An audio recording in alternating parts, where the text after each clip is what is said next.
Mithila recording studio Bihar Sharif.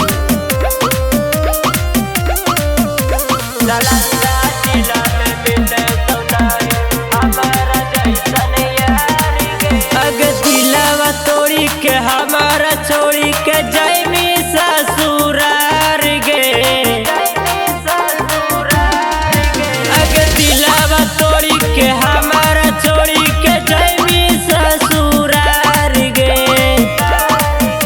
Nalanda जिला में मिले तो नहीं हमारा जैसन यार गे।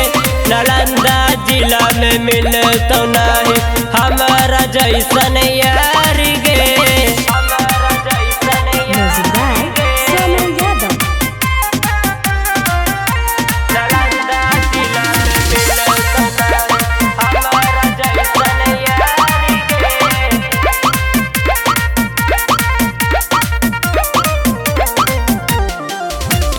दिया में बाती डाली के राती घुमामी गलिए गलिए।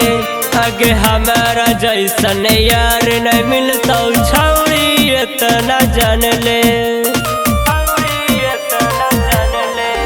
अगे दिया में बाती डाली के राती घुमामी गलिए गलिए। अगे हमारा जैसन यार नहीं मिलता छौड़ी इतना जान ले।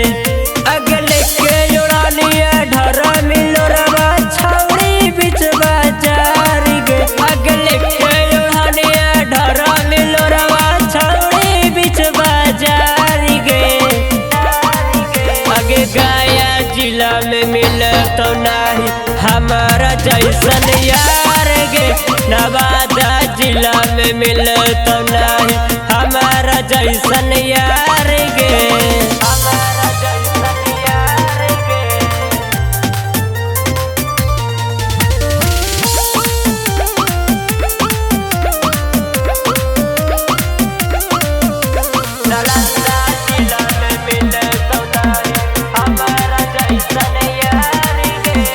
कौने जिला में लगल छौड़ी तोहारो लगन गे।